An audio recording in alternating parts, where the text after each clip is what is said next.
एक समय की बात है। महान राजा धीरेन्द्र सिंह का विशाल राज्य अपने वैभव और समृद्धि के लिए प्रसिद्ध था। राज्य में शांति थी, प्रजा खुश थी और महल का वैभव अतुलनीय था। लेकिन राजा की एक गुप्त इच्छा थी, जिसे पूरा करने के लिए उन्होंने एक ऐसा महल बनवाया जिसके बारे में न तो प्रजा जानती थी और न ही उनकी रानी। यह महल घने जंगल के बीचों बीच स्थित था, जहां तक पहुंचने का रास्ता केवल राजा और उनके सबसे वफादार सेवकों को पता था। इसे इस तरह से बनाया गया था कि कोई भी बाहरी व्यक्ति न इसे देख सके और न ही इसकी मौजूदगी का अंदाजा लगा सके। महल के चारों ओर ऊंचे ऊंचे पेड़ और घना जंगल इसे छिपाए रखते थे। महल का निर्माण गुप्त रूप से किया गया था। राजा ने सबसे अनुभवी कारीगरों और शिल्पकारों को काम पर लगाया। उन्हें इस महल को बनाते समय अपनी आंखों पर पट्टी बांध कर लाया जाता था, ताकि कोई रास्ता याद न रख सके। काम खत्म होते ही इन कारीगरों को राज्य के दूर दराज के क्षेत्रों में भेज दिया गया। यह महल राजा की विलासिताओं का चरम रूप था। यहाँ संगमरमर के फर्श, सोने और चांदी से बने फर्नीचर और दीवारों पर रत्न जड़े हुए थे। हर कोने में ऐसी सजावट थी जो राजा की श्रेष्ठता को दर्शाती थी। महल में एक विशाल हॉल था, जहां राजा की सभी इच्छाएं पूरी होती थी। राजा ने यह महल अपनी निजी इच्छाओं और वासनाओं को पूरा करने के लिए बनवाया था। यहां उनके लिए हर महीने नई नई सुंदरियां लाई जाती थीं, जिनका चयन गुप्त रूप से किया जाता था। राजा इसे अपने स्वर्ग के रूप में देखते थे, जहां उन्हें कोई सवाल करने वाला न हो। महल के चारों ओर सुरक्षा का अभेद्य घेरा था। वहां तक पहुंचने का मार्ग जटिल और खतरनाक था। केवल राजा के सबसे भरोसेमंद सेवक ही इस रास्ते का मार्गदर्शन कर सकते थे। महल के अंदर प्रवेश करने के लिए एक विशेष कोड और संकेतों की आवश्यकता होती थी, जिसे केवल राजा और उनके खास लोग ही जानते थे। महल में समय बिताने के दौरान राजा एक अलग ही जीवन जीते थे। यहाँ वे अपनी इच्छाओं के पूर्ण स्वामी थे। उन्होंने कभी भी रानी या किसी अन्य को इस बारे में जानकारी नहीं दी। यह स्थान उनके जीवन का सबसे बड़ा रहस्य था। लेकिन जैसा कि हर रहस्य का अंत होता है, इस महल का रहस्य भी एक दिन उजागर होना तय था। राजा धीरेन्द्र सिंह का गुप्त महल उनकी वासनाओं का प्रतीक था और इसे उनके व्यक्तिगत स्वर्ग की तरह सजीव बनाए रखने के लिए हर महीने राज्य की सबसे सुंदर और प्रतिभाशाली महिलाओं का चयन किया जाता था। इस प्रक्रिया को पूरी तरह से गुप्त और जटिल बनाया गया था, ताकि महल का रहस्य कभी उजागर न हो। राजा के आदेश पर उनके सबसे भरोसेमंद मंत्री वीरभद्र इस कार्य का संचालन करते थे। हर महीने राज्य भर के छोटे बड़े कस्बों और गांवों में गुप्त रूप से महिलाओं को परखा जाता था। यह परख केवल उनकी सुंदरता तक सीमित नहीं थी, बल्कि उनकी कला, गायन, नृत्य और व्यवहार को भी ध्यान में रखा जाता था। वीरभद्र और उनके दूत महिलाओं के परिवारों से झूठ बोलते थे कि उन्हें रानी के महल में सेवा के लिए चुना जा रहा है। यह आश्वासन दिया जाता था कि वे सम्मानजनक काम करेंगी और उन्हें अच्छा पारिश्रमिक मिलेगा। गरीब परिवार, जिन्हें अपने जीवनयापन के लिए संघर्ष करना पड़ता था, खुशी खुशी अपनी बेटियों को भेज देते थे। चयनित महिलाओं को रात के अंधेरे में महल तक ले जाया जाता था। यह यात्रा घने जंगलों और कठिन मार्गों से होकर गुजरती थी। महिलाओं को यात्रा के दौरान घोड़े की गाड़ी में रखा जाता था, जिसकी खिड़कियां बंद रहती थीं ताकि वे रास्ता न देख सकें। गाड़ियों की सुरक्षा के लिए हथियारबंद सैनिक तैनात रहते थे। महल पहुंचने के बाद महिलाओं को एक विशाल कक्ष में ले जाया जाता था, जहां उन्हें आराम करने और उनके नए जीवन के लिए तैयार होने का समय दिया जाता था। इन महिलाओं को नए वस्त्र, आभूषण और अन्य विलासिताओं से सजाया जाता था। उन्हें सिखाया जाता था कि राजा के सामने कैसे पेश आना है और उनकी इच्छाओं को कैसे पूरा करना है। इन महिलाओं की कहानियां और भावनाएं अलग अलग थीं। कुछ महिलाएं गरीब परिवारों से थीं जो इस जीवन को अपनी बदकिस्मती मानती थीं। वे डर और असुरक्षा के साए में जीती थीं। कुछ अन्य जो महत्वाकांक्षी थीं, इसे अपने जीवन का एक मौका मानती थीं। उनके लिए यह अवसर शक्ति और संपन्नता तक पहुंचने का साधन था। उनमें से एक थी सौम्या, जो एक छोटे से गांव की रहने वाली थी। वह बचपन से ही अपनी मधुर आवाज और सुंदरता के लिए प्रसिद्ध थी।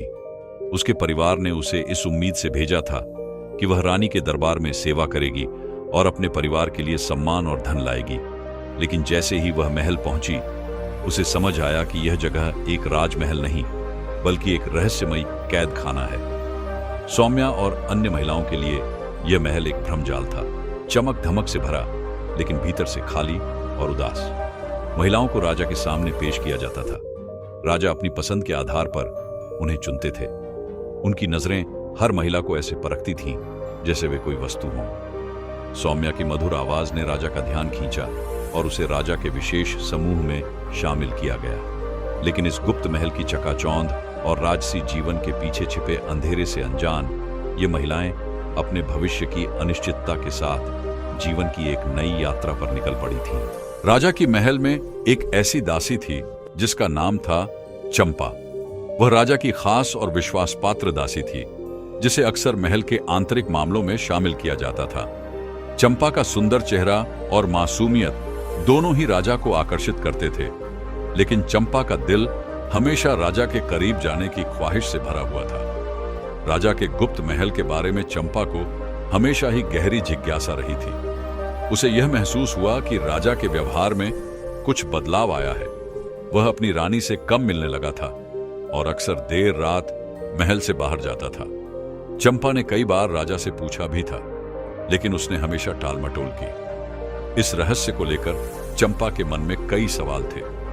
चंपा ने यह तय किया कि वह किसी भी हाल में राजा के गुप्त महल के बारे में जानकर रहेगी। उसने यह योजना बनाई कि वह धीरे धीरे राजा का विश्वास जीतने की कोशिश करेगी और फिर किसी तरह उस महल तक पहुंचने का रास्ता खोजेगी।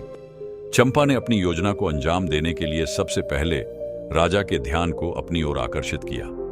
वह अपनी खूबसूरती और मासूमियत से राजा को लुभाने लगी। धीरे धीरे उसने राजा के साथ अपनी नजदीकी बढ़ानी शुरू की। वह रानी से अधिक समय राजा के पास बिताने लगी, जिससे रानी को संदेह होने लगा। चंपा ने जानबूझकर राजा से उन चीजों के बारे में बात की जिन्हें राजा पसंद करता था, ताकि वह अपनी महत्वाकांक्षाओं को और बढ़ावा दे सके।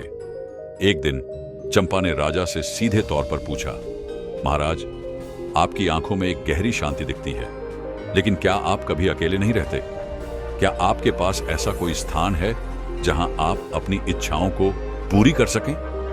राजा ने यह सवाल सुनकर चंपा को एक घूरते हुए देखा, फिर हल्के से मुस्कुराया और कहा, यह गुप्त है चंपा, केवल कुछ खास लोग ही इसका रहस्य जान पाते हैं। चंपा की आंखों में चमक आ गई। उसने समझ लिया कि राजा का गुप्त महल वास्तव में वही स्थान है जो वह जानने के लिए आतुर थी। चंपा ने अपनी योजना को अंतिम रूप देने के लिए राजा के सेवकों से बात की। उसने धीरे धीरे सेवकों में से एक पर भरोसा किया, जिसका नाम कर्ण था। कर्ण को वह अपने जाल में फंसाने में सफल रही और उसे अपने पक्ष में कर लिया। उसने कर्ण से गुप्त महल के बारे में और कुछ अहम जानकारियां प्राप्त की। अब चंपा के पास राजा के गुप्त महल तक पहुंचने का एक खुफिया रास्ता था। चंपा ने तय किया कि वह महल तक पहुंचेगी और फिर अपनी इच्छाओं को पूरा करने के लिए राजा का दिल जीतने की कोशिश करेगी। उसने एक रात के लिए महल में जाने की योजना बनाई और अपने लिए एक शाही वस्त्र तैयार करवाया। चंपा का मन में एक खतरनाक खेल चल रहा था। वह जानती थी कि राजा का दिल जीतना और गुप्त महल की शक्ति को अपने हाथ में लेना ही उसकी असली जीत होगी। उसे इस बात का पूरा यकीन था कि अगर वह राजा के पास जाती है तो वह उसे कभी न नकारेगा।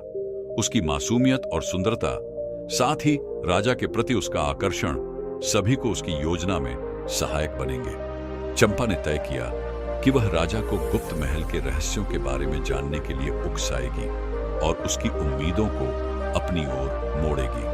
राजमहल में हर दिन शांति का माहौल रहता था, लेकिन रानी प्राची देवी के मन में धीरे धीरे एक अजीब सा घबराहट और संदेह घर करने लगा था। राजा धीरेंद्र सिंह के व्यवहार में हाल ही में कुछ ऐसा था जो उसे सामान्य नहीं लगता था। राजा, जो पहले कभी अपने दिन का अधिकांश समय रानी के साथ बिताकर खुश रहता था, अब अधिकतर अकेला रहता था। वह अधिकतर रानी से मिलने की बजाय अपने कमरे में बंद रहता या फिर महल के बाहरी हिस्सों में कामों में व्यस्त रहता। उसकी इस अचानक बड़ी दूरी को रानी ने सहज रूप से नहीं लिया। रानी प्राची देवी को यह समझ में नहीं आ रहा था कि यह बदलाव क्यों आया।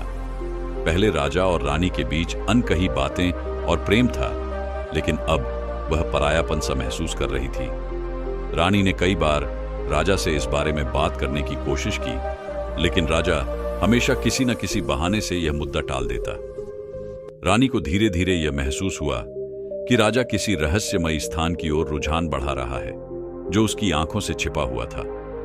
कभी कभी जब राजा वापस लौटता, उसकी आंखों में एक अजीब सी चमक होती, मानो वह किसी गहरे राज को छुपा रहा हो। यह देख रानी की शंका और भी बढ़ गई। राजमहल में कुछ ऐसा था जो रानी के दिल में गहरी चिंता पैदा कर रहा था और उसका मन नहीं मान रहा था। रानी ने यह ठान लिया कि वह इस रहस्य का पता लगाएगी, चाहे इसके लिए उसे किसी भी तरीके का सहारा लेना पड़े।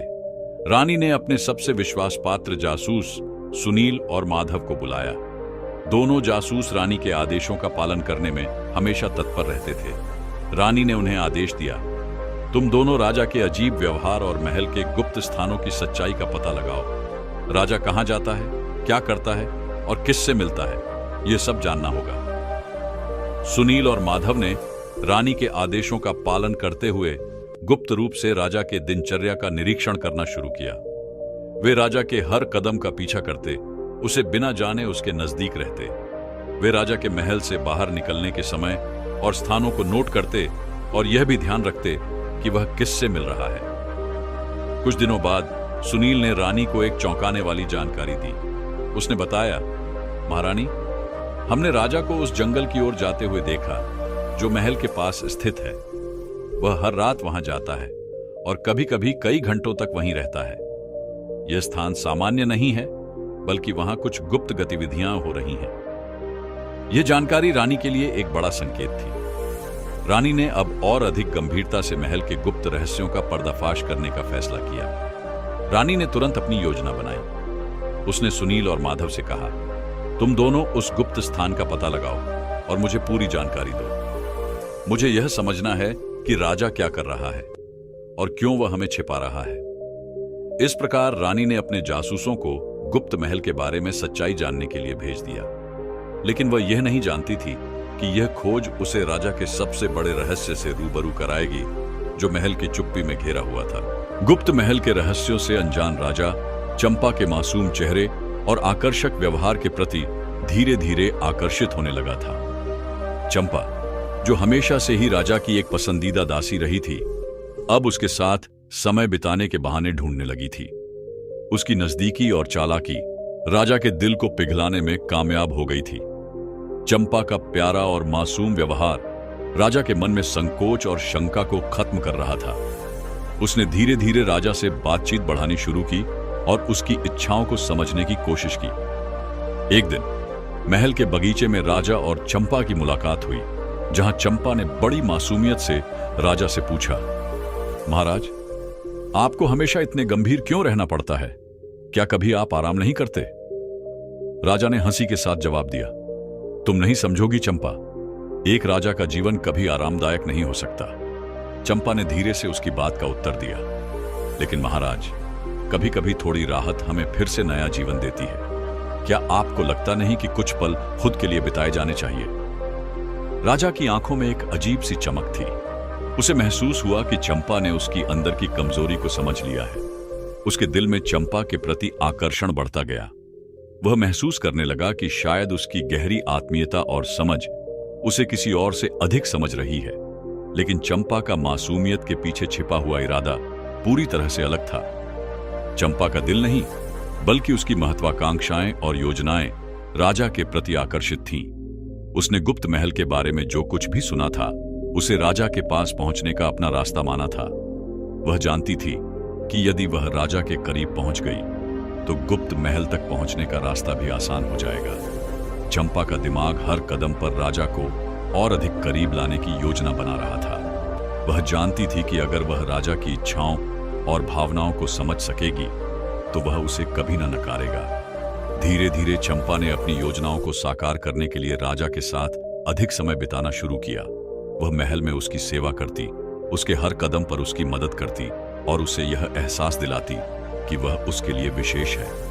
राजा धीरेंद्र सिंह को यह सब आकर्षक और नया लगता था। उसकी शक्ति और अधिकार के बावजूद वह किसी ऐसी महिला को चाहता था जो उसे समझे और उसका साथ दे।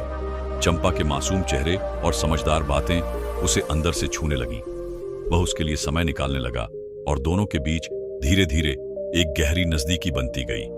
राजा का ध्यान अब अपने राज्य के मामलों से हटकर चंपा पर केंद्रित हो गया।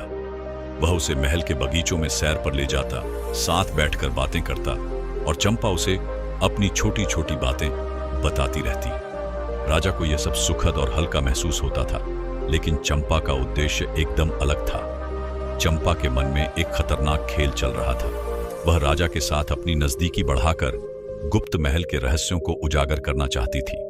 वह जानती थी कि राजा के पास वह शक्ति है जिससे वह महल का रास्ता खोल सकता है, और वह उसी रास्ते से अपनी महत्वाकांक्षाओं को पूरा करने की योजना बना रही थी। चंपा का दिल राजा के लिए नहीं, बल्कि गुप्त महल के रहस्यों के लिए धड़क रहा था। उसने राजा की कमजोरियों का लाभ उठाने का निर्णय लिया ताकि वह अपने स्वार्थ को पूरा कर सके। वह इस बात से बेखबर थी कि उसकी साजिश आखिरकार उसकी अपनी मुसीबत का कारण बनेगी। रानी प्राची देवी के दिल में अब कोई संदेह नहीं था। वह जान चुकी थी कि राजा धीरेंद्र सिंह के दिल में कोई गहरी बात छिपी हुई है। रानी के जासूसों ने गुप्त महल के बारे में सारी जानकारी इकट्ठा कर ली थी। राजा के हर कदम को ट्रैक किया गया था और अब रानी को गुप्त महल तक पहुंचने का रास्ता मिल चुका था। रानी ने मन ही मन ठान लिया कि अब वह इस रहस्य को उजागर करेगी। उसने अपने जासूसों से पूरी योजना बनाई और तय किया कि वह खुद गुप्त महल तक जाएगी। एक रात जब महल में सभी लोग सो रहे थे, रानी ने चुपके से महल से बाहर निकलने का निर्णय लिया। उसने अपने साथ एक गुप्त दस्ते को भेजा ताकि वे किसी भी संकट की स्थिति में उसकी मदद कर सके। राजमहल से बाहर निकलते ही रानी ने सबसे पहले उस जंगल का रुख किया जहां राजा का गुप्त महल स्थित था। जासूसों की मदद से वह उस गुप्त रास्ते तक पहुंच गई जो सीधे महल तक जाता था। रानी का दिल धड़क रहा था, लेकिन उसकी आंखों में दृढ़ संकल्प था। उसने पूरी तरह से ठान लिया था कि अब वह राजा के रहस्य का पर्दाफाश करेगी। गुप्त महल में प्रवेश करने के बाद रानी को एक अद्भुत दृश्य दिखाई दिया। महल के अंदर सब कुछ भव्य और रहस्यमय था। हर कमरे में लालटेन की हल्की रोशनी, आकर्षक मूर्तियां और खूबसूरत सजावट थी। लेकिन रानी का ध्यान इस सबसे ज्यादा उस कमरे पर था जिसे वह सबसे पहले तलाश रही थी। वह कमरा जहां राजा अक्सर जाता था। रानी धीरे धीरे उस कमरे की ओर बढ़ी जहां राजा और चंपा की मुलाकातें होती थीं। रानी ने उस कमरे का दरवाजा धीरे से खोला और देखा राजा, जो अपनी पूरी इच्छाओं को पूरा करने के लिए इस महल में छिपा हुआ था, चंपा के साथ बातचीत कर रहा था। राजा और चंपा दोनों ने एक साथ बैठकर अपनी दुनिया की बातें की थीं, जबकि यह सब राजा के घर और राज्य से छिपा हुआ था। राजा की आंखों में एक अजीब सी चमक थी, जैसे वह पूरी तरह से बेखबर था कि उसके भीतर की बातें अब रानी तक पहुंच चुकी हैं। रानी ने दरवाजे से झांकते हुए यह दृश्य देखा और एक गहरी सांस ली। उसने कमरे में कदम रखा और पूरी दुनिया को चुप कर दिया। क्या यह वही महल है जहां राजा अपनी इच्छाओं को पूरा करने के लिए जाता है? रानी ने गुस्से से कहा। राजा और चंपा दोनों ने चौंक कर रानी को देखा। राजा का चेहरा सफेद पड़ गया था, जैसे उसने किसी खौफनाक सच का सामना किया हो। चंपा, जो पहले से ही राजा के पास जाने का रास्ता ढूंढ रही थी, अब पूरी तरह से फंसी हुई थी। महारानी, ये सब। राजा कुछ नहीं कह सका। उसकी आवाज कांप रही थी। रानी की आंखों में आक्रोश था, लेकिन उसका चेहरा गंभीर था। उसने कहा, तुमने हमें धोखा दिया राजा। क्या तुमने कभी सोचा था कि राजमहल में हमारी मेहनत और विश्वास को इस तरह तोड़ोगे? रानी के इस खुलासे ने पूरे राज्य में हड़कंप मचा दिया। राजा की प्रतिष्ठा को गहरा आघात पहुंचा और उसकी सच्चाई सामने आई। महल में राजकीय दरबार के लोग इकट्ठा हो गए और जनता में राजा के बारे में अफवाहें फैलने लगी। राज्य की राजधानी में यह खबर जंगल में आग की तरह फैल गई। लोग हैरान थे कि उनका राजा, जो उन्हें एक आदर्श शासक लगता था, एक गुप्त महल में अपनी इच्छाओं को पूरा करने में लिप्त था।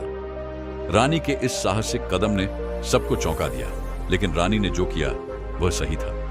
राजा, जो हमेशा अपने अनुशासन और कड़े फैसलों के लिए जाना जाता था, अब खुद अपनी गलती के सामने लाचार था। वह समझ नहीं पा रहा था कि अब वह कैसे रानी और राज्य के सामने अपनी स्थिति को संभाले। चंपा, जो अब पूरी तरह से फंस चुकी थी, ने अपनी साजिश को स्वीकार कर लिया। उसने माना कि वह राजा के पास पहुंचने के लिए उसे अपने आकर्षण का शिकार बना रही थी, लेकिन राजा की गलती का सबसे बड़ा खामियाजा चंपा को ही भुगतना पड़ा। उसे तुरंत महल से बाहर कर दिया गया और राज्य से निष्कासित कर दिया गया। राजा और रानी के रिश्ते में जो दरार आई थी, वह अब बहुत बड़ी हो चुकी थी। राज्य में एक नई हवा का रुख था। राजा का राजकाज अब पहले जैसा नहीं रहा था।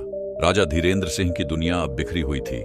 उसके भीतर गहरी पीड़ा और पछतावा था, और यह महसूस हुआ कि उसने अपने राजकाज और परिवार के साथ जो विश्वासघात किया था, वह उसे सजा के रूप में मिल चुका था। गुप्त महल का रहस्य और चंपा की साजिश ने उसके जीवन को हिलाकर रख दिया था। राजा के मन में बहुत सी जद्दोजहद चल रही थी। वह अपने के पर पछताता था और यही सोचता था कि कैसे उसने अपने राज्य और रानी को धोखा दिया। रानी ने उसे उसके गहरे रहस्यों से उजागर कर दिया था और अब वह खुद को अकेला महसूस कर रहा था। क्या मैं फिर से राज्य की सेवा करने के काबिल रहूंगा? राजा ने खुद से सवाल किया। क्या अब मैं अपने राज्यवासियों का विश्वास वापस पा सकता हूं? रानी के सामने राजा का पछतावा साफ नजर आ रहा था। राजा ने धीरे धीरे अपने गुनाहों का एहसास किया। उसने रानी से कहा, मुझे सच में खेद है प्राची। मैंने जो किया वह गलत था। मैं जानता हूं कि तुम मुझसे नाराज हो, लेकिन मैं तुमसे बस एक और मौका चाहता हूं। मैं अपनी गलती सुधारने के लिए सब कुछ करूंगा। राजा की आंखों में आंसू थे। उसने अपने किए गए कर्मों की सजा का सामना करने का निर्णय लिया।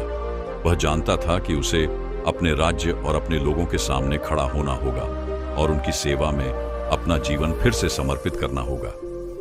रानी प्राची देवी का दिल शीतल था, लेकिन वह भी अपने स्वाभिमान और राजकीय कर्तव्यों को समझती थी। उसने राजा के पश्चाताप को देखा, लेकिन उसका भी दिल टूटा हुआ था। उसने राजा से कहा, तुम्हारा पश्चाताप मुझे दिखाई दे रहा है, लेकिन याद रखो कि मैं न केवल एक पत्नी हूं, बल्कि एक रानी भी हूं। हमारी जिम्मेदारी हमारे राज्यवासियों और हमारे देश के प्रति है। तुम्हारे द्वारा की गई गलती के बाद हम केवल एक ही रास्ते पर चल सकते हैं, उस मार्ग पर जहां विश्वास और सच्चाई सबसे ऊपर हो।